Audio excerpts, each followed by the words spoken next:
fucking sludge. Hello and welcome to a tournament of lies, a podcast where three friends around the world attempt to rate every single video game in the history of video games ever. Hi, I'm Danny. Dennis, how are you doing? Your beard's looking fantastic. It's kind of a long, bad neck beard, but I'm proud of it for reasons unknown. That's bad. Sorry. I'm so sorry. Speaking of long, bad neck beards, James O'Connor in LA, how are you doing, my friend? Pretty good. I think Dennis is just having the spirit animal of Kyle Orton come through as the Chicago Bears season is about to begin. That's what's really going on there. So we've just finished, first of all, sorry for the long break. I got married, so that took a while because I had to go get married and do all that. You guys hung out. That was fun, right? That was all right. It was a lot of fun. Good old piss up. Yep. And then subsequently,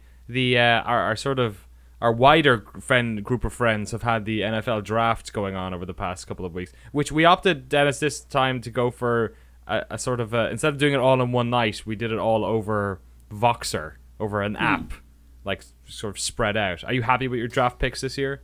Yeah, no, I got the best team, but I think the draft system worked really well. I don't think we should bore everybody with draft talk, but yeah, it worked really well, and it was kind of fun to do it over 2 weeks. So for anybody who is interested in drafts, it's an option. It's great. I look forward to my team, all the players getting involved in some sort of domestic violence or situation like my past 2 years. Okay, shall we talk about video games? Yes. Actually, before we talk about video games, I saw a really weird documentary last night. Have you guys seen the trailer for Tickled? Yes. Yeah. Okay. Yeah. So it's this movie about this Australian journalist who finds this sort of internet sport called competitive endurance tickling, and basically dives into it, and it ends up like it turns into something really fucking weird. I don't want to say anything else. Watch the trailer, and if you can find somewhere that's showing it locally, definitely do. Although it's like one of these indie releases, so it's like super spotty. It's fucking all over the place. So it's like one of the weirdest documentaries I've ever seen. I didn't realize it was out yet, but I saw the trailer a month or so ago, and it had at least the trailer had like almost like a Louis Theroux type of feel to it. Yes, he is basically the he's New Zealand, not Aussie. He's basically like the Kiwi Louis Theroux. Yeah, because it has that very much like, oh, I looked here, blah blah blah, and like just even the way they like shot it and everything, I was like, okay, cool, that seems interesting. And it's it's very weird because I guess, like, again, people watch the trailer. That's all I'm gonna say. But I think it comes from, it almost sort of struck me as like when it took place was almost more of a time of innocence, like 10, 15 years ago on the internet, and then like I guess it shows. It's still current. Just watch the trailer. Yeah. Go check it out. Again.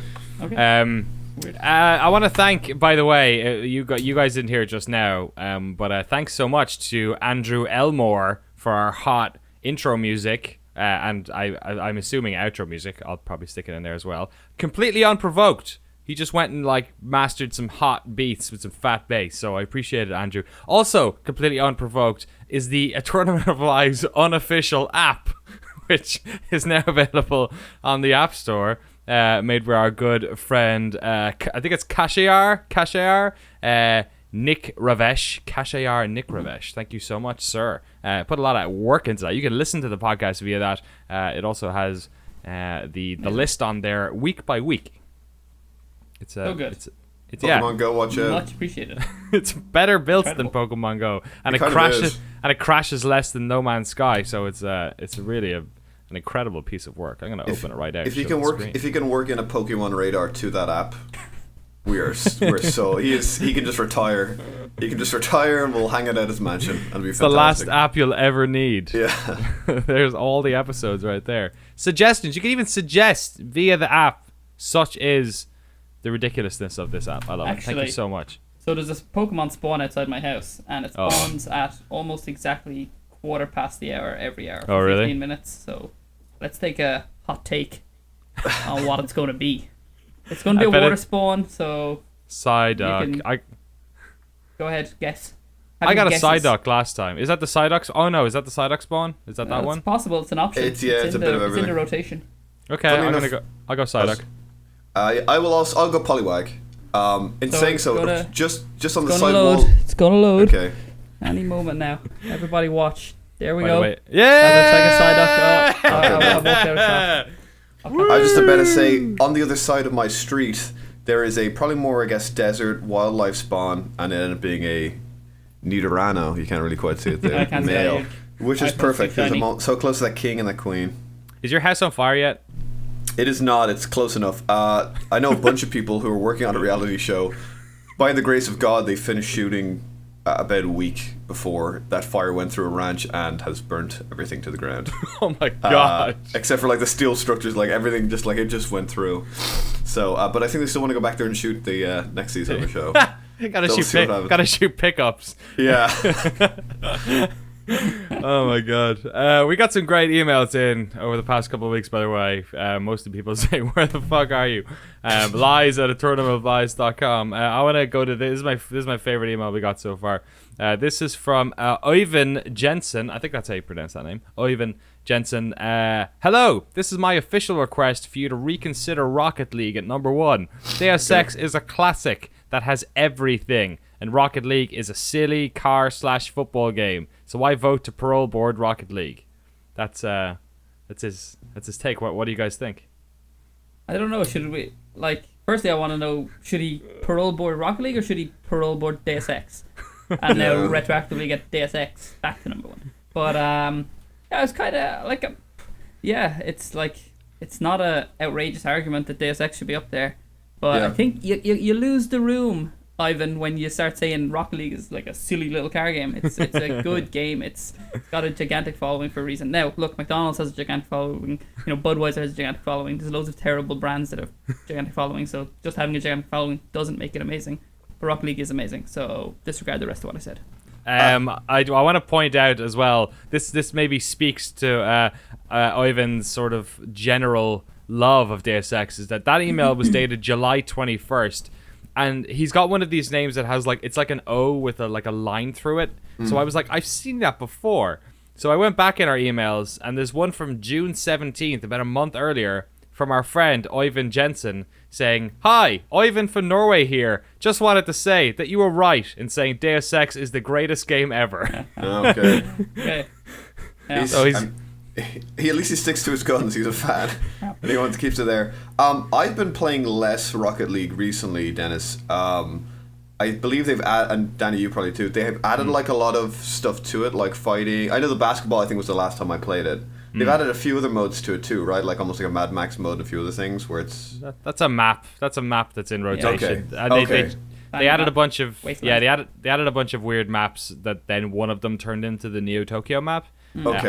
I've played I would say the one game I was missing when I was in Ireland was Rocket League, and I've probably played about 10 hours this week. Oh wow. Okay. I've been trying to play No Man's Sky and Overwatch, and I keep going back to Rocket League. That game came out over a year ago now, July 7th, 2015. That was going to be asking my question, was it getting closer to jumping the shark, where you're like, is this game getting too much? Okay, good to know. It's it is the shark. And Overwatch is the Fonz. No, maybe not. Have you guys? Are you guys still playing Overwatch? I haven't played Overwatch since E3. I played Overwatch non-stop until E3, and I literally haven't touched it since. A little. I'm going through an issue right now where I think it's because I have a dual screen. If I have anything in the second, if I have a notepad sticky in the second screen, my frame rate drops completely. It goes to really? 10 frames trying to play the game. So. When we were over for the wedding, I played a bit more, and I was like, "Oh, this is great! Why did I stop this? I couldn't quite remember." The second I came home and I tried to play a few games, and it was just went from 60 to 10. I was like, "Okay, yeah, I can't do it." So, sort your shit out, Blizzard. That's what about yourself, Dennis? What have you been playing if you haven't been playing Overwatch? So I played a bit of Overwatch, the usual Dota. Have got back into Rocket League like yourself. Played a good few hours of it this week. What I did play. I've downloaded No Man's Sky, which I'm sure we'll talk about in a second, but I won't talk about it because I haven't played it. But I have played the first episode of Telltale's Batman. Oh, cool. And it was fine. Predictably fine. Solid 6 or 7 out of 10. Sweet. Rock solid. I got No Man's Sky just earlier. I think it was on the Monday or Sunday. I forget.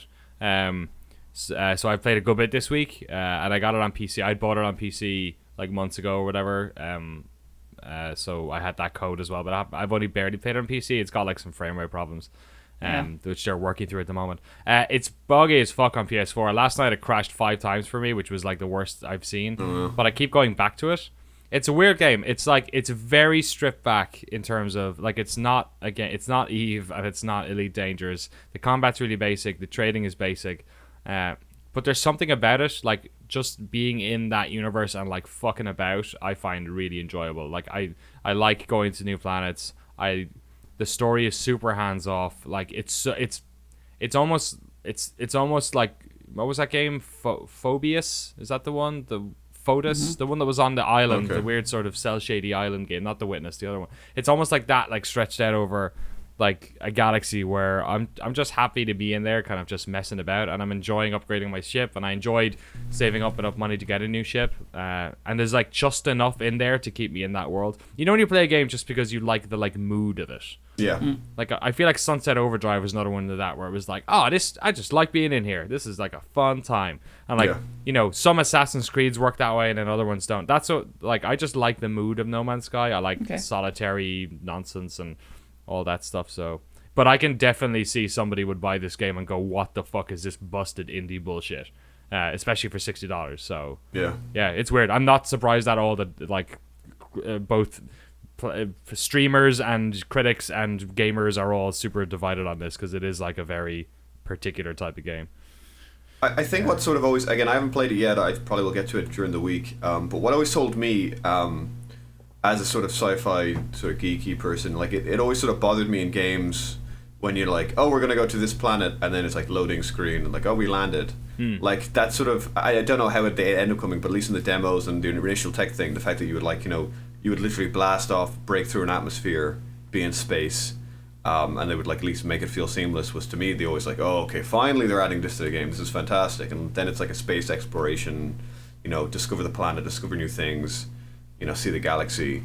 And I'm sure over time people, they'll have had add-ons of more battles or more, you know, story or, you know, things to do, but yeah, I think they're gonna add some like weird, some like build crafting or like base building stuff, which is weird because you're constantly leaving planets. But like, this isn't like Freelancer, you know what I mean? It's not. Yeah. It's like, it's it does have that like awesome effect going down and stuff. But then once you get down there, like it's kind of just procedurally generated worlds with like the same bases, the same starship, or the same like space stations everywhere you go. Like it's super copy and pasty that way. The planets aren't necessarily, but like everything, all the like things they would have had to have built kind of are.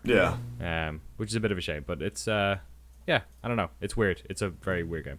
Well, if it catches on something like, hopefully if the modding like in Skyrim, if they sort of like make it very open that people just take their own ball and go with it. Yeah, who knows, maybe like a year's time No Man's Sky looks completely different to what it does now. You know. Or maybe it doesn't. We'll have to wait and see. Shall we get into some lists, gentlemen? Yes. Alright. God, I haven't. Which one to pick? Delicious. There's a bit of a theme here. A bunch of people sent in suggestions among a theme, so I think I'm going to dive into this theme. And I think one or two of them I might discard some of the other picks and just pick one or two from it, because it's part of a wider little theme of a genre we kind of haven't touched so far. So let's jump into it. I'm especially looking forward to how Denis reacts to this, actually. Oscar Hawking. There's a lack of horror games on your list so far. Here's a list of 3 very different kinds of horror video games. Hopefully you guys have played them. Thanks a lot. Love the show. Horror games. I don't think we have one horror game on the show. The Order 18. That's what I was going to say. It's supposed to be kind of scary, but it ain't. Hellgate London. I never played it. Hellgate London. Not horror really though. Yeah. It's just creepy or whatever. Like, it's like horror. Like horror. I think Gears of War's horror is also. Yeah, that's true. Yeah, we don't have any in our tournament of 45 games. By the way, I didn't do the update. Rocket League number 1, Deus Ex number 2, Wii Sports number 3, Super Mario World, Super Meat Boy running at that top 5. We don't have any horror games, but 3 separate people sent in horror lists this week. So, or actually 2 separate, 3 I guess. So I'm gonna pick through them. So the first one here from Oscar. Let me. Sorry, I was about to just say the name of the game. I forgot how to do this podcast. I'm supposed to do some sort of like, creepy. Mix it up. It's fine. You don't have to do a creepy thing. Although it would suit the horror aspect, so maybe do it. If we could have some lightning effects and like cackling, like and then bats, yeah, go. Should I have left this for the Halloween podcast? Maybe. We can always round it up again. Okay, this game is the sequel to I was gonna say it's a sequel to a very famous Konami horror game series. Came out in 2001. Silent Hill 2, is it? Or it is. It's Silent Hill 2. Okay. Silent Hill 2, 2001, came out on the PlayStation 2, Xbox, would you believe, and also Windows, which is. I remember playing that version. It was not wonderful. It looked alright, just controlled like garbage because you use a keyboard. Who's played Silent Hill 2? Not enough. Oh, shit! All Purgatory three of us. list. There we go. Yeah, excellent. It's on Purgatory already. See, this is the problem. This is the problem I had is that Dennis is gonna have to play these games. Dennis, you're not a fan of horror games, right? No, but of all the series of horror games that I've wanted to play, Silent Hill is like right up at the top because it's nice. Really, I don't know. It's just it. You know, you were talking about a game where the atmosphere is or something, and that's what Silent Hill is to me from the outside looking in. Yeah, so, right. Yeah, I think as much as it would pain me to play it, I reckon I want to play it. 2 is supposed to be the pinnacle too, I believe. Like I played 1 back in the day, and for some reason 2 I missed it. But that's the one I think a lot of people say is where the series peaked. Okay, we are getting a fat Purgatory of Lies here. Can I just also point out? I'm just curious. Are the listeners turning on us? Did we previously, was this in private conversations or in this podcast, we sort of said Dennis does not like horror games? And it's something we have 3 people with several listed as horror games. I hadn't thought about that actually, yeah. Because we also did have that conversation in your apartment a couple of weeks ago about movies. Yeah. We were talking, so. Alright, I mean, we've got a really stacked Purgatory of Lies list. For those who are new to the podcast, this is the part of the show where we if we haven't played a game, instead of listing it, we play it. We stick it in a little list. We play it over the course of a couple of weeks, and then eventually we come back and list them all. In there already is Zombie U, Super Tecmo Bowl, and Blood. Silent Hill 2 is in there now. I'm worried now we're going to have a bunch of these going in off these. So let's get on to the next one. This is also from Oscar Hawking's list. This is a game I've played. You know what? Actually, I'm gonna go on. I think we've all definitely played. Maybe. This is not from Konami. It's from Capcom. It's their horror series, but it's not any of the classic ones. It's maybe the one that sort of a lot of people consider as the best. Definitely a sort of a wonderful classic game. Yes, Dennis. Yes, James. You are both correct. This is 2005's Shinji Mikami masterpiece, Resident Evil 4, which came out on the GameCube originally, PlayStation 2, then Windows, Wii. It's on the Zeebo, apparently, which is that weird Brazilian console. I can't believe it's on that. iOS, PlayStation 3, Xbox 360, Android, PS4, and Xbox One. I did not know you could get it on PS4 and Xbox One. And I'm telling you now, this game will be whatever. It'll be on the NX. It'll be on the future. It'll be in the next PlayStation 5. It'll be on everything. They'll keep making it until they make a good Resident Evil game. They'll keep relaunching this one. Yeah. Oh, I definitely think, just off the bat, putting it out there, Rocket League, you've had a short stay in my mind. I often say, I've said Super Mario World is my favorite game of all time. Arguably, the argument for number 2. And if not, the game that again just came in and just cut the corn, just changed the face of video games for the 2000s was Resident Evil 4. I have 2 things to say about that. One, that means that you're automatically relegating it to 5th and lower. No. And 2, what does cutting the corn mean? It's like you get that sickle and it's all the corn sticking up and goes, starts that line. It's just there. Just sickle? Scythe? Yeah. Sorry, Sickle's like the hand one. Scythe is like the big long one. He's right. He's right on this. Oh, you are right. Hammer and sickle. Yeah, of course. Damn it. But yeah. I mean, this is a 10 out of 10 video game. All right. Have you played it, Dennis? Yeah, and completed it and played it a couple of times. Yeah, it's. God, is it great? The answer is yes. It's really great, and I don't want to just naysay James quite yet. It's a top. It's right up in the top couple. It has like, it really cut up that corn that year. It changed the industry, but it did. Like I know there's a myriad of games that came out around that time that kind of set the scene for the whole over the shoulder thing, which has now become just the thing in like action adventure games. I know none of us like that term, but so yeah, it did a lot, but it did it perfectly, and I'd make a pretty big argument that no one's done it better since. And I think if I'm looking at the first kind of ones that are even close to that, you're looking at Uncharted at number 6, Uncharted 2 that is, and for me it's better. I just checked GameSpot's Game of the Year. That year it was in fact Resident Evil 4. It's surprisingly. No shot. It's incredible. It's a game that probably got me heavily back into playing video games. Like, I know people. I was one of these people that finally was like, late into its life, I'm buying a GameCube. The primary reason is Resident Evil 4. I have gone back. I played it. It was the first game in forever where I played it, finished it, and straight away was like, okay, reload. I'm playing through this again with with all the guns and shit. But I'm just going through it.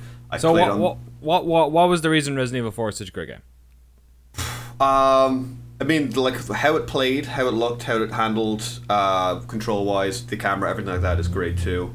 I mean, it does a great job for people who haven't played it or have. I mean, very very early on, you have this huge scene where you're being chased by like several villagers in this small village, and that straight away sets the tension, sets the tone of that. Like these.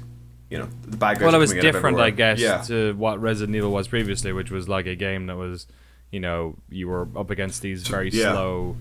And I mean, actually, the villagers, in a way, it was all about close combat again, because the villagers were like, they would run up to you and then start like slowly ambling towards you. It was like that. The crowd control aspect of it was a lot more interesting. And it even still kind of like reintroduced the whole thing, like in Resi 1, where like you had like limited ammo. You had to fight, but yeah, I mean, again, it does sort of like again move it to the action adventure world, aside from just the survival horror. But I think though that this game does get the balance right, where it's just scary enough, but just enough of a fun like action game going through that it works so well. The inventory system works great, like with the briefcase, and you can only sort of fit a certain amount of things. It's not you're just gonna have like an unlimited backpack. And then the plot was, I mean, at the base of plot's very simple: go rescue the president's daughter. But just how it unfolds, like how deep into this world you get. Like I forget the last time I played. I think I played on the Wii, and I played through. I sort of forgot how deep it gets, where you're in that village, and then you go to the mansion, and then you go to or something. Yeah, and then you go to the giant castle, like the Spanish lord's giant castle. And then you're like almost like a whole second disc, like on the first thing, but like it's all in one on the Wii. You're suddenly like doing the whole like on an island, and how deep the island gets, and how deep then even underground the island you get. Like it's a massive game that never really. There's never a point where you're like, oh, this again, like oh, repeat. I don't know. I kind of felt like a bit, maybe not repetition wise, but I did feel like the longer I got into it, I don't know. Maybe I just didn't like the castle part with all those fucking stupid assholes with their big hats. At that stage I went, oh, you're turning into a fucking Resident Evil game, aren't you? Like in the way I hated Nemesis, but I liked 1 and 2 because at least they were like grounded in some sort of reality. Like I felt like 4 was like, it does get Wesker's magic. It does get a bit fantastical, I'll give you that. Or at least I guess we're supposed to imagine that this like, this grand design had like giant statues coming out of it. Dennis, what do you think? Yeah, I think, well, I can see where you're coming from, where it takes that kind of turn, but I think judicious use of a lot of different gameplay elements made it feel fresh for 14 hours or however long it took. I can't remember now at this point. But, I think like it also was probably one of the first kind of action-y games that brought in like QuickTime events. And so many games that do that now just do that far too much. A perfect example being The Order, which just became like kind of hide behind things, shoot, and do some QuickTime events every half hour. Whereas like the very odd time, a QuickTime event would just pop up, and it was kind of new. It was pretty new, I think, at the time, back in the GameCube days. But it just generally, I felt that they brought in a combat system that it probably without it, maybe not. We look at Gears of War and we think over the shoulder straight away, all those cover shooters. But also there were things like being able to mix in range and melee combat, which had never really been done well before in my eyes. So I just think it was fun to play. It was atmospheric in a different way, because we think of atmospheric, especially with horror games, we think of Silent Hill, we think of close quarters, mansions, spooky places. The setting wasn't inherently spooky, but obviously for us you would feel like an outsider in that culture anyway, like say a backward town in a rural, like equally like, you know, if it was in France or whatever, just in any rural place where you just feel like an outsider. Nobody speaks English. Nobody speaks English. They're kind of shouting and yelling at you. You don't really know what's going on. Creepy as hell. Yeah. And I don't know, it was creepy in this very different way, because the sun was blaring throughout most of the game, like, so it was bright outside, but yet still creepy. So I don't know. Just the thing about horror games, I want to be able to play them. This one was just straddled that line between action and horror in a way that they've crossed the line and kept going further since, in the wrong direction, away from horror and just towards nonsense.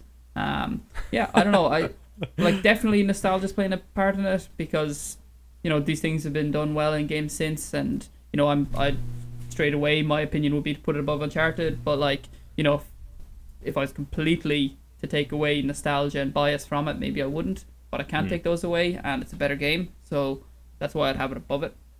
All right, let's get to rating this one. Briefly before that, though, this game came out, you're talking about QuickTime events, the same year as Fahrenheit. So if you want to talk about games beating you over the head with QuickTime events. I really like this game. I think the reason I like this game so much when I first played it is a lot to do with that sort of, I know you keep going back to that first introductory like village thing, but the whole like being able to break windows, put up ladders, like this game felt like a world where you had some sort of like, it felt like Resident Evil games the worlds felt like backdrops, like or just lanes, like they just felt like textured lanes that like they didn't really play a part in the action whatsoever. You couldn't take cover, you couldn't shoot around corners, you couldn't, you know, use the environment to your advantage. And in Resident Evil 4 it was like, oh, here are all these like awesome tools for you to like use everything around here to your advantage. And I still remember the first time one of those chainsaw motherfuckers came after me, and it was like, oh god, like it was like the most scariest thing like ever. So yeah, it's a real good game. So you're thinking top 5, Dennis? I'm thinking top 5 for this as well, especially when I look at Uncharted, because that's a really good like game to compare it to. And as wonderful as Uncharted 2 is, it's like a different thing. You're right, it's like the action side as opposed to whatever the fuck Resident Evil 4 is. I think it goes up there too. James, what about you? Where's this settling for you? It's high for me. It's high. It's definitely top 5. I would make the argument. I'd put it definitely somewhere around Super Mario World. I want it to go higher. I think it is an incredible game, and I think it will stand the test of time and the next 10 years. I mean, presumably, yeah, because they keep fucking launching it on new consoles. Yeah. I mean, the Zeebo, come on. Well, it's even like one of those things as well. Like we didn't touch on it. I'll just quickly sort of say this as well. The fact that like it was still in that time where like the Mercenaries came for free, and that was fantastic, just this sort of thing. And like the Project Data was on it as well, which is like another mini game. Like all that sort of stuff was there. Like I had a lot of extra bonus content, and it was. I played the shit out of it, and I'm sure everyone at home did too. All right, we're talking top. Is it better than Super Meat Boy? Yes. For me, yes. Yeah, okay, I agree. Is it better than Super Mario World? Yes. Yeah. Why not? Didn't you say Freddy? Yes. No, it's very good. All right, now this is going to be a real difficult one. Is it better than Wii Sports? Yes. I think so. Danny? Is it? I'm so sorry we're asking this question, Ivan. Yeah, I can hear you clacking on your keyboard already with your latest email. Is it better than the Deus Ex? Yes. I think that. Yeah. Well, actually, there's a strong argument either way for that one, for what Deus Ex does and what Resident Evil 4 does. Yeah. Deus Ex is like, this is so. I mean, the whole thing is bloody subjective. This is so down to personal preference. Yeah. Like Deus Ex is like my perfect game. It's like just perfect. I love first person games. I love like shooters with RPG elements. I love emergent gameplay, which I mean Resident Evil 4 has that too. And I love the story a lot more because it's like grounded in a near future sort of thing. I've also just realized that Oyvind Jensen has the same surname as the guy from the new Deus Ex game, so maybe they're related. I don't know. Perfect. Yeah. I know. I think I'm Deus Ex edging also towards has 5 years on Resi 4 as well. Yeah. I'd be edging towards Resi slotting in just behind Deus Ex. That's where I feel it might belong. I can live with that, and I think again, sort of apples and oranges comparing the two. Like there is elements for both. Like, if they were movies, Deus Ex is almost like that sci-fi movie that just is super deep, has a very engaging plot and just something very interesting. But like maybe the CGI is dated, whereas Resident Evil 4 is more just that action movie that gets everything right. So again, it's. I agree. It comes to personal taste on what you go here. They're both excellent games. Oh yeah, this is hard. This is like one of the hardest comparisons I've ever seen, because like both these games are kind of like perfect. Yeah, both games of the year, I'm sure as well. Yeah, so. Like I wouldn't have the story stuff is the only thing that loses me with Resi 4, where I could not give less of a shit about that. Yeah. I'm not the type of person who likes JRPGs either. You know what I mean? Like different strokes for different folks, but. That's the only thing for me, but I know that's like a super subjective thing. So are we thinking number 3 for Resi 4? Yeah, like in my mind, it's like a joint 2, but like I would shade it to Deus Ex anyway. So, and we don't have joint things, so yeah. I like this joint shit. The Olympics has gotten me. I didn't know you could do joint third place and second place, joint goals. It's weird, and they call it straight away. Isn't that the weirdest thing ever? Like the graphic tells you, oh yeah, they all got silver. Yeah. Like what? How do you know? I don't know. All right, sorry. It's okay. It's all right. It's Olympic fever. Resident Evil 4 in at number 3. Nice. All right, there you go. Splitting the difference. People will be very happy. I think that it's above Wii Sports anyway, which is definitely our most divisive game so far. But there you go. Shinji Mikami's opus, Resident Evil 4, the third best game ever made according to our Tournament of Lights. Let's round up Oscar Hawking's list here with a game that came out very popular on Twitch and YouTube, maybe YouTube more than Twitch actually, because it's been a while. Came out in 2010, straight out of Frictional Games, who I think are based in Sweden. It's a scary game which has had a scary series. This is Amnesia: The Dark Descent. Oh. You better hope James has played this, Dennis. Oh, no. Don't do this to me, guys. I think it's gone to the purgatory. No. I think I own it. I'd have to check.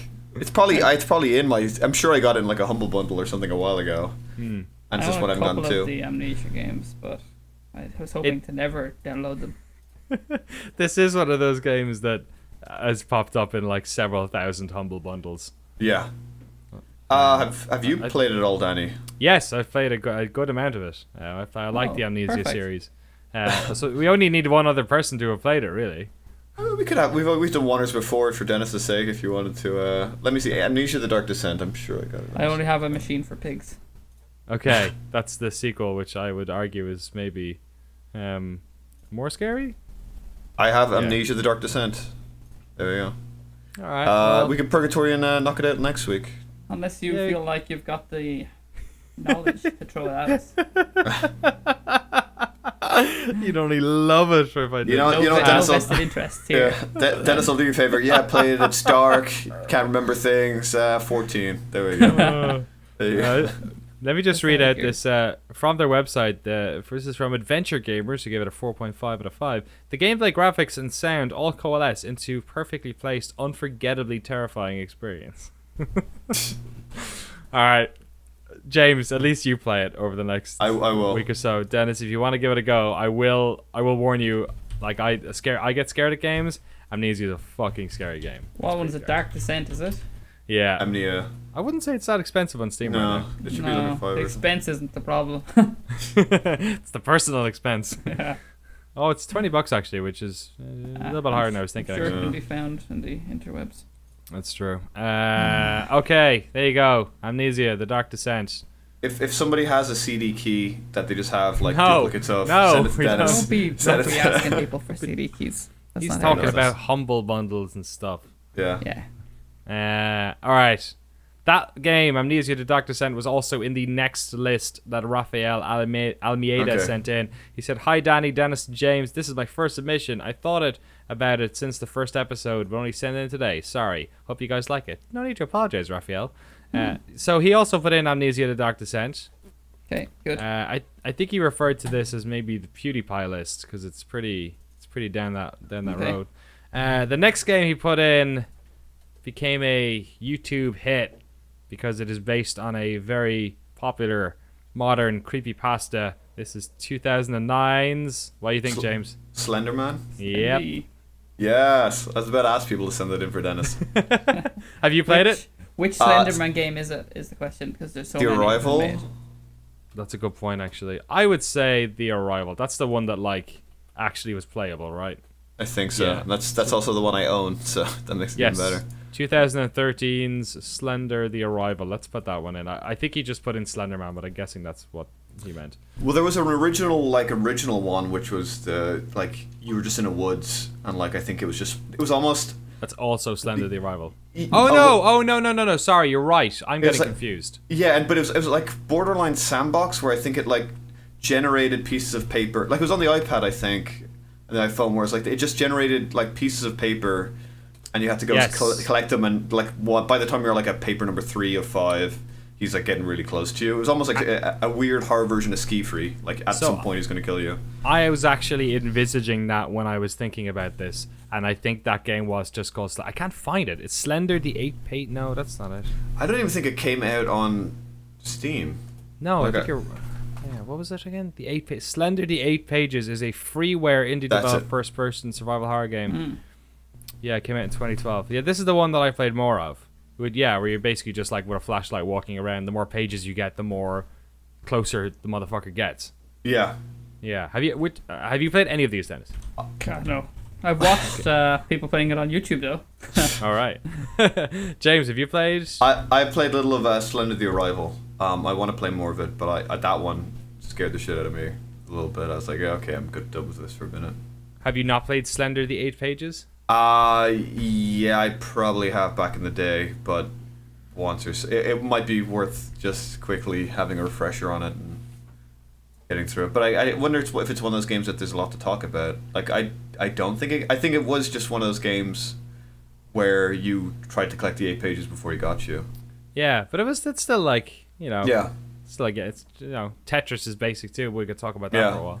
No, I was just trying to say, like, it's not going to be like a 10-hour game. I'm just, you know. So maybe that's the one we put in Purgatory then, because it's the first one and it's also one that's like easier to play. Like Slender the Arrival is it's like a linear story-based game, right? Yeah, I think so. Yeah. Yeah. Well, okay, you know what? Let's cleared up as well at some point. Yeah, maybe actually, if Raphael wants to email back in and say which one he thought, I'll do that. Okay, we'll do in Slender, Raphael's choice. Yeah, because I tried to look up PewDiePie's Slenderman things there, but I'd have to go through his videos to figure out exactly which ones he's played. Nobody wants to do that. I have nothing against the guy. Okay, no, I don't know why. Except he owes me $50. Okay, next game. Here we go. It's all happening. This is the third game. Okay. Gotta get something here. We gotta get something. Yeah. Okay, we're too deep on Purgatories. This one is a game made by famed independent developer Scott Cawthon. Do any of you guys know who this is? No. Okay, this guy is responsible for making many, many games, but he's only really famous for one series of games. One series that he has milked over the past 2 years. Five Nights at Freddy's. Yeah. No, okay. Creator of Five Nights at Freddy's from 2014. Also from 2014, Five Nights at Freddy's 2. The 2015 games Five Nights at Freddy's 3 and 4. 2016's Five Nights at Freddy's World. And coming later this year, Five Nights at Freddy's Sister Location. Yeah. This guy made a lot of money on this game. I fucking love that he keeps churning these out. Yeah. The game that was submitted, though, by Raphael was the original Five Nights at Freddy's from 2014. Dennis. I've played a small amount of it. Yay! It scares the Jesus out of me. It is like, it just jump scares the game.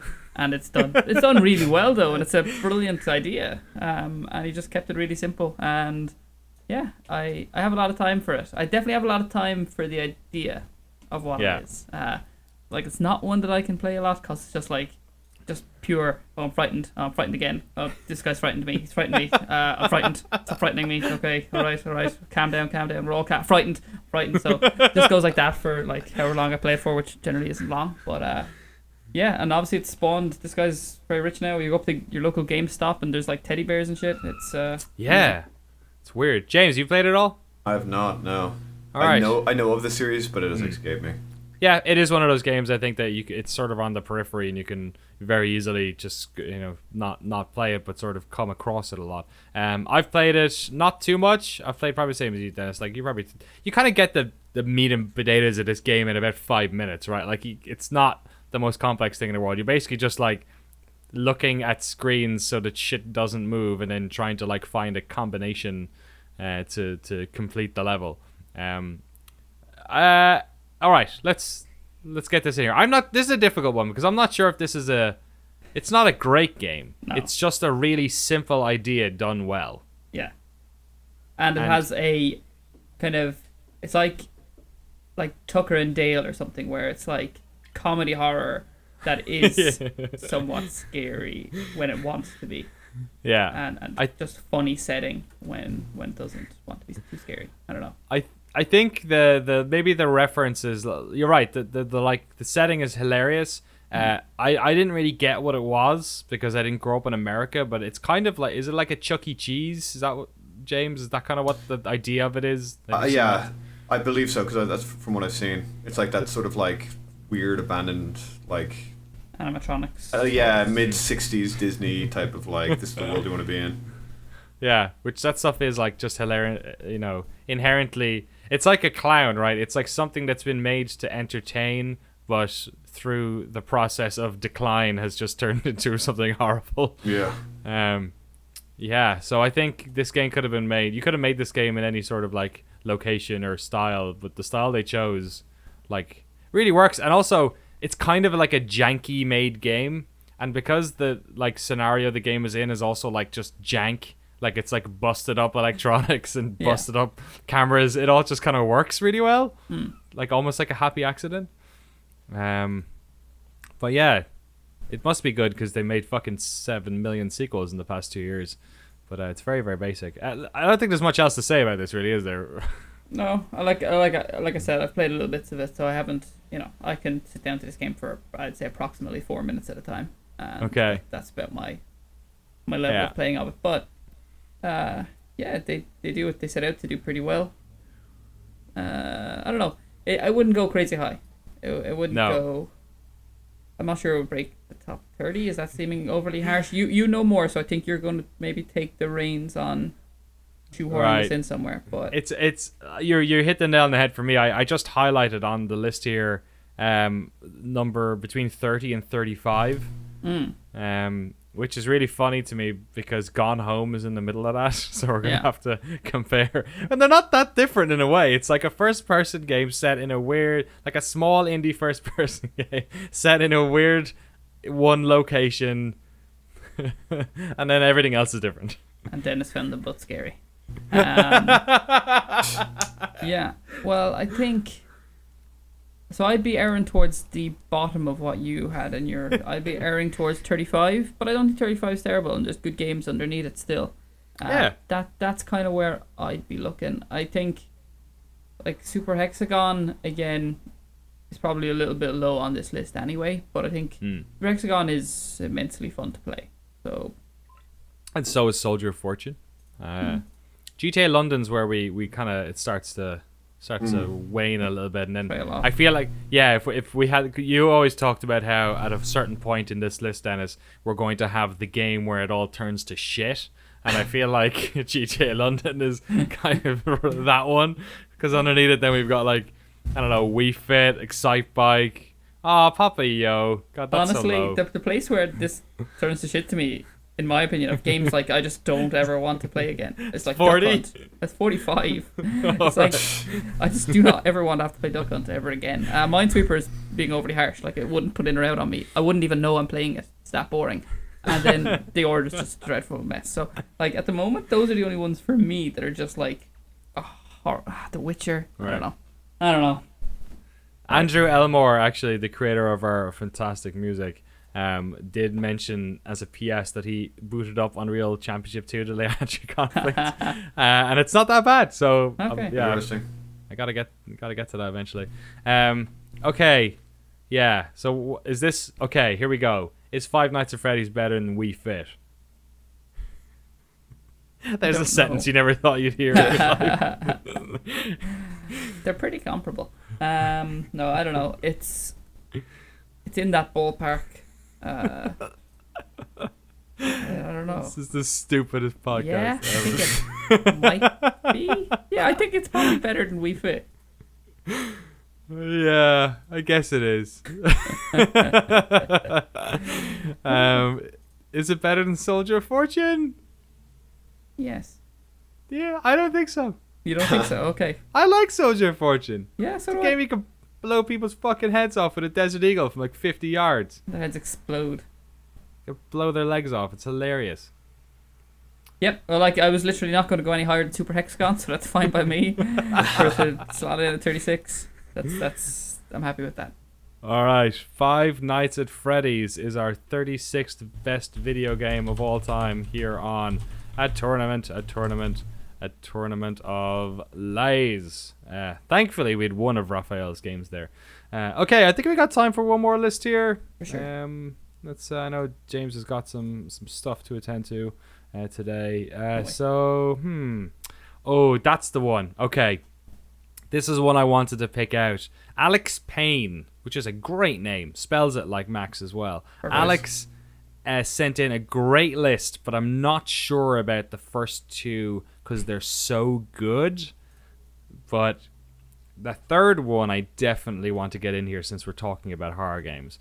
I'd like to make 2 lists of submissions for Tournament of Lies. Oh, yes. Okay, first list is his 3 favorite games currently. So I shy away from favorite games as much as we can because the problem with them is we get too many high games and then it doesn't it's not as interesting. It's good to pepper them through a bit.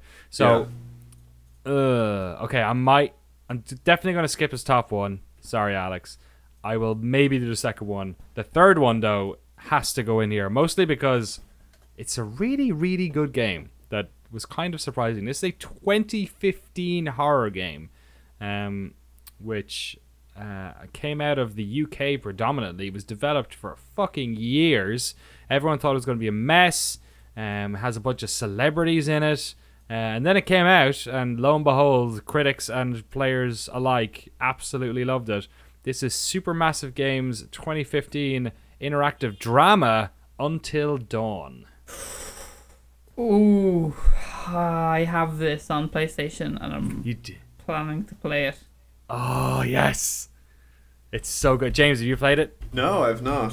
This is a PlayStation 4 exclusive game. Yeah. It came out around August last year before the Halloween season kicked in. Okay. I've played this. You played it? You played it? Yes, I've played half. I played halfway through and then wanted to complete it and didn't. I played it a preview build a bunch, so by the time the game came out, I was kind of a bit tired on it. Sure. But I did play through it a bit and. It's way better than you'd expect. It's like the best David Cage game ever made. So that's again from using that same term, outside looking in, my thoughts on this is it's like a scary Heavy Rain. It's like horror film Heavy Rain. Is that fair? Yeah, I hit the nail on the head. Okay. And it's so got I want to play Hayden. that. Yeah. You could play it. It's a good sit-down game. I kind of feel like I want to play it with my wife just to have that experience. Exactly the same. So my girlfriend loves horror movies, and I hate horror movies. Can't watch them, but I can almost make a compromise here, which is a kind of a playable horror movie. So. So the two of you guys get nice cozy date nights, and the lonely guy with no PS4 plays nothing. Plays Amnesia: The Dark Descent. Yeah, feel this on. That's Slender. Fair enough. Don't worry if you don't have a PS4. We're not gonna make you go buy a console for the sake of this one. We have a stacked purgatory right here. Currently Zombie U, Super Tecmo Bowl, Blood, Silent Hill 2, Amnesia, Slender, and Until Dawn. And like I'm they're so all sorry. vaguely horror except for Super Tecmo. Even Zombie U and Blood. Like, Yeah, you're right. If I actually get through this is like immersion therapy. If I get through Purgatory, which has a horror-based kind of name as well, Purgatory, then I'll finally be over my fear of games. So fine. I think honestly, Super Tecmo Bowl, you could put in a solid few hours and be like, I can make a rating on this. I think you could put in a solid. No. I think I just said if you'd be very thorough. I think you could put in a solid 20 minutes on Blood and be like, I can make a full decision on this. Yeah, I'm with you on both of those. And then I think the others, I think Zombie U, we could at least probably finish it or get close to it and then get an idea, and then who knows? I have to find out about these others for Amnesia and all the new games, Silent Hill. Okay. But we can chop through this list. We can make short work of it. It'd be great. Well, I'll definitely. I have Zombie U / just Zombie, I suppose, on PS4. But I have that. I have Until Dawn. I have Blood. So those ones I could definitely go through, and I'll give Silent Hill 2 a try because I should, because it's a classic. Yeah. And we'll see what happens with the rest. Yeah, Silent Hill 2 and Zombie U are definitely the sort of the bigger games on this list that like are going to take more time. I've played a decent amount of Zombie U. I've played a couple, like 2 or 3 hours maybe. Oh well.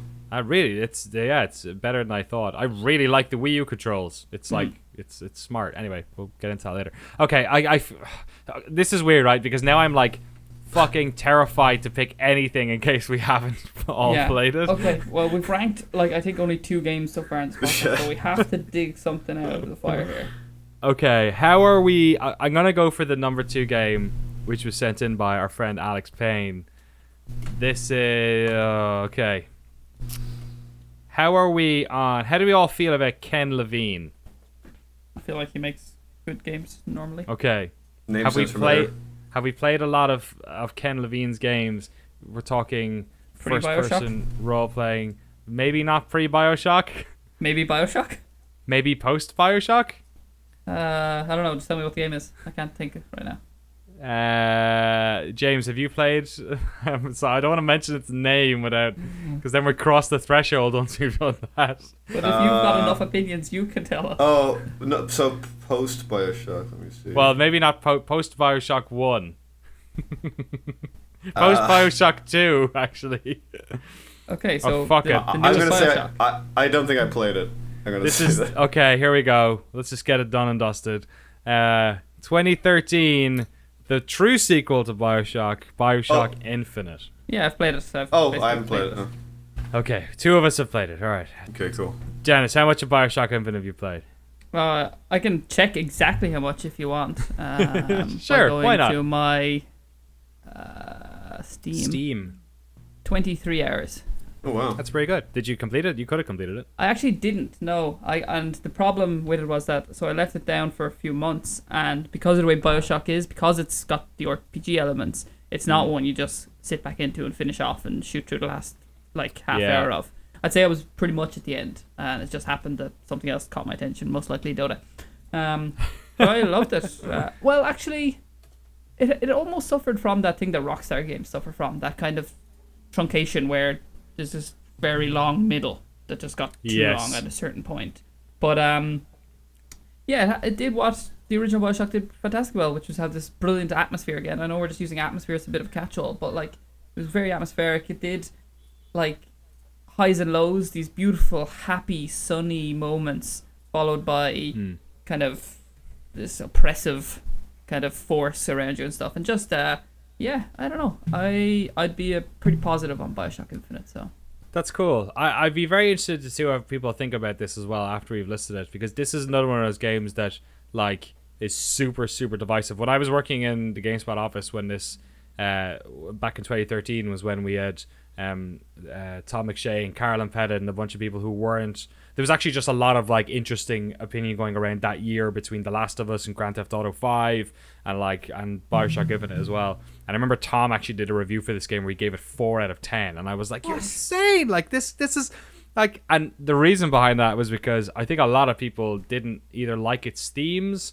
or thought that this was one of those games that, when in GTA we have that problem where you've got somebody trying to tell a very personal, evocative story about how they're sensitive and how they feel about things, but they're also just like murdering shit tons of people. Yeah, okay. Like Bioshock had that problem where it was like, oh, you're eventually it just succumbed to not even eventually, relatively quickly you turn into a madman. But I actually like totally had the opposite feeling with Infinite, where in a weird way, like I'd never like seen a video game tackle, like when we talk about like persecution and civil rights and stuff like that, it's something that's kind of like alien to us, I think, mostly in Ireland. It's not alien. Previous generations of Irish people, certainly, and Irish people in England certainly would have felt that, but like, or it's usually talked about through sort of the modern African American landscape. And that's certainly what this game did as well. But it also, like, at the same time, without spoiling the start or the end or any of the stuff, it also, like, heavily talks about, like, Irish diaspora and how the Irish were treated in the early 20th century in America. And I remember, like, never really thinking about that much. And then I remember seeing, like, there's a moment in that game where, like, I almost cried, which is really weird because it's a shooter, where I turned the corner and I had, like, a sign for the Irish people's toilets. And I was like, fuck it, like my heart fucking sank. Like it was like, oh, like that's what that felt like. And they continued on that. Like there was loads of parts where it was like all the underground city stuff, which is probably the part of the game where you're right, Dennis, where it kind of like stretched itself a little bit too thin. That whole area where it was basically like steerage, where all the fucking poor Irish people were. All that stuff I thought was amazing. I loved how it tackled that element of race. I found it really interesting. I often think there must be some sort of Irish person in irrational games, because also the first Bioshock had an Irish character who was really good with a perfect accent. But the thing that really, really, really, really got me about Bioshock Infinite in the themes was that it's like it made me like miss my faith, which I'd never felt that before. Like it was a game we all grew up in like a very predominantly Catholic country. I went to church for most of my life until I was like 17 or whatever, and then had a relatively like I won't say epiphany. Tough but rough. Yeah, I had that epiphany. A lot of us have. We turn 17, we see the world through our own eyes for the first time. But like my breakaway from the church felt violent. Like it was not a nice experience for my brain. And that game, with everything about it, from like the choral music to the themes to about like religion and government and your place within the world, and then the way it finishes, like just fucking was perfect to me. I thought the whole thing was like, I have gone back and played through that game a bunch of times because I just adored how it did that. And then I also thought it was a fucking good shooter. Like it was a good shooter. The set piece battle at the end was brilliant, where the set piece battle at the end of Bioshock 1 was fucking terrible. I thought the environment, like you said, Dennis, was unbelievable. Like it just looked incredible. I think the intro to that game was one of the best intros ever. Like the whole getting into the lighthouse, getting shot up like the like fucking 1,000 feet, 2,000 feet, and then Alleluia when you break through the clouds. It's just like one of the best moments ever in the video games. Yeah, I think Bioshock Infinite, like I prefer Bioshock Infinite to the first Bioshock. I fucking love this game. So I would definitely want to put it high as well. Yeah, well, I know we're not rating Bioshock 1 right now, but I'd be torn on that. I think Bioshock 1's pretty great, but this does a lot way better, and then some things not as well. Like if I go back to that kind of long squishy middle, like I think what you're saying, your colleague at GameSpot was saying about it, like it did just get from like shooting area to shooting area. You'd go into some big area and there'd be a load of shooting, and then you'd literally do some little story element, and you just go into the next area and just have another big firefight. I don't know, but then these are the things that we're talking about, how much we're delighted to have Doom back doing stuff like that. So maybe I'm being a little bit hypercritical, but yeah, no, I've mostly positive things to say about Bioshock Infinite. I'd have it pretty high. It's like, just looking at the list, it's it's in the top half easily. It's maybe in the top third.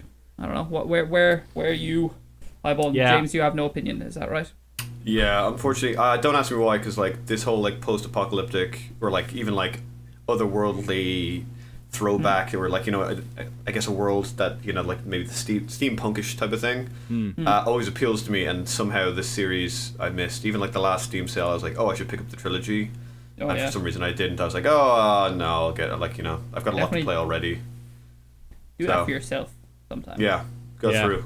I just don't ask me why. It's something I know was around and I'd always see it, and I just for some reason didn't pick it up.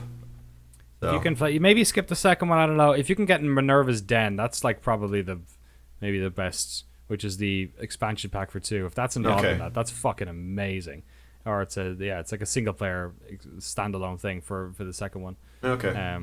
Yeah, it's amazing. All right. Yeah, I'm definitely thinking top third. I'm thinking oh god. Okay, yeah. We've got some really good shooters in here now that I see it. Like Gears of War is 13.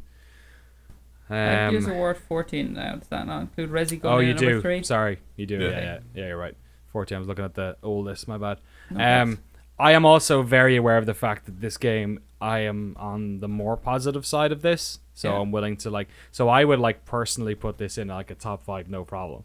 But I definitely think that that's not the consensus on Infinite. Would you see a top 10 though? Yeah, we're gonna get to that problem there where there's a bunch of games that are games that I haven't played much of, like Ratchet and Clank 2. I can't really speak to. I think it's better than Mario Strikers Charged. I love Mario Strikers Charged. God, is it? Mario Strikers Charged is great. But here's the question: Do you think it's better than Gears of War? The first Gears of War, yes. Okay, so that's the lowest I would have had it. Okay. Yeah. Crash Bandicoot. Let's just count this up. The more I think about Crash Bandicoot, the more I fucking don't give a shit about Crash Bandicoot. He's so salty. It keeps getting in the way. It keeps appearing and being like, God, why am I comparing games to fucking Crash? Like Crash was great because it was like, oh my God, PlayStation. Like I remember caring about Crash back then, but I don't anymore. Yeah, I think it's. I don't know. I think I don't think it gets higher than NHL then or Mario Strikers Charge. When I think about it, I think it's better than Gears. I don't know. What do you think about it with Crash? Yeah, no, I think it's a much better game. I think it's better than NHL 94, but I'm succumbing at it from I just have no interest in hockey, and that's really just stops me from really being into it. And I was also terrible at the games as mentioned when we rated it, so I just kind of never got into NHL. Mario Strikers Charged, I'd be torn on which side it goes on that, and I think there's that little bias that I played it very recently, but Ratchet and Clank 2 I thought was really wonderful. That's where I'd be starting to really struggle to put any higher, and again then we all have massive nostalgic feelings towards Worms and Team Hospital. Not just nostalgic, they're brilliant games. As is Bioshock Infinite.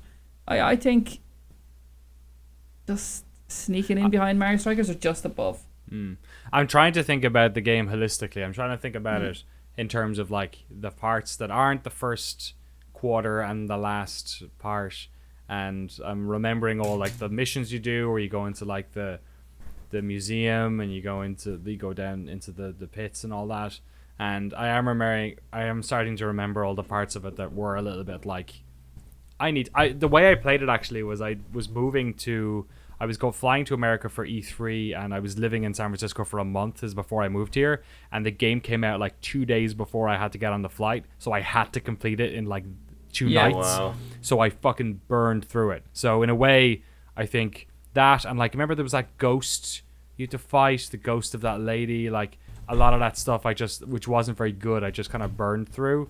Yeah. So I think maybe that was to my benefit of the playthrough as well. They got lost in the shuffle. Yeah, totally. Whereas, if I played it like you, which is mostly the way I play games, where I hop in for a couple of hours, I think that would have been way more frustrating. So I'm happy to see it go I don't know. It's better than Crash Bandicoot. I kind of think NHL 94 exists in one of the top games ever. Okay. Certainly one of the best sports games here. So I'll be happy going in at 13.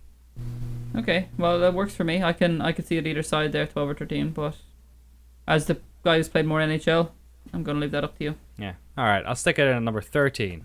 Cool. Bioshock Infinite. Very sensible, Danny. Very sensible. Yeah, I don't know. It's I love that game, but I get it. A lot of people aren't super hot on it. I like it. Yeah. I love the first 20 minutes. I'll probably play them after this podcast. That is the third game? Third game? Third game? Second. Oh, third game has made it into the list. Excuse me. Yeah. Yes. Resident Evil 4 in at number 3. Bioshock Infinite in at number 13. And Five Nights at Freddy's 1 at number 37. Hopefully nobody submits the rest of that series, because that would get real boring real quickly. Thank you to Rafael Almeida for the final list. Let us know what version of Slender you want in there as well, sir. lies@eternalvice.com. Thank you as well to Oscar Hawking. Thank you to Alex Payne. Sorry, that was Alex Payne who sent that one in. My bad. Yeah. Thanks to Alex Payne. Thanks to Oscar Hawking as well. Thanks to our friend Ivan Jensen as well for his hot emails. Thanks to Cashier Nick Ravesh for our sick app. Check it out on the iTunes App Store, whatever the fuck it's called. Andrew Elmore for our sick music you'll be hearing in a second. Gentlemen, we have a fat purgatory. Can we quickly run down the purgatory list so I can write it down and know what I need to play? Zombie U. Okay. Super Tecmo Bowl. Tecmo Bowl. That one's done. And just Blood. play a few games. Blood. Oh, I've never done that again. Yeah. Okay. Silent Hill 2. Okay, actually, I do want to play that one. Amnesia: The Dark Descent. Okay. And then you don't have to worry about Until Dawn. We're gonna play that, and then That's some type. Yes, and then some type of Slender. Not Yes. really sure what Slender. Some type of Slender. And that's it. Excellent. My goodness. Before we go, guys, have you been watching The International? Yes. It was pretty wonderful from a Dota standpoint. It was really top class and Some good games. Yeah, no, really good. And they have, I think the creators were really proud of. So one of the difficult balance things in something like Dota is to make it so that the current patch or meta or whatever you want to call it is very inclusive of all the heroes. So normally at these big tournaments, what you might end up with is about 60 or 70% of the heroes being considered viable in the competitive game. Right. Whereas this was pretty much 100. Wow. Much. Out of 100, Even Chen? 10. Oh, Chen's a beast. Don't even talk about Chen. Yeah. But no, just characters that, other than the ones that were just basically aren't currently allowed to be played in the game because they're not balanced right in captain's mode. Yeah, it was really super. It is. They've done a great job with that game. I know we're super biased, but they have. I think the last one I heard is 105 of the characters had been picked at some point during the international. I think it's more than that now. So. Well, okay, yeah, because then in previous years it might have been you would again, especially 2 years ago, you saw the same. It was pretty much within a pool of about 30 that you would just see the same characters turn up of it again. But yeah, no, it was pretty great. It's also getting to that stage now where there are a lot of great teams and a lot of great, say a lot of the core super teams that would have existed a few years ago, so it's all splintered off, and it's a good time to watch Dota. For sure. It'll be interesting once it gets on the list. Thank you so much everyone who sends in all the lists. There's so many other ones we didn't get to hear. Everett Gunther, Chris Sutherland, Scott Hilgendorf, that's a great name. Glenn Huscroft, at Mr. Jono. Thank you all for sending in lists. We'll get to those eventually, and everyone else's. lies@eternaloflies.com. Thank you so much. We're back. We'll be back again next week. Maybe with Purgatory. We'll see. We'll talk amongst ourselves and figure that one out. But yeah, thanks for hanging out, and we'll see you next time. Bye.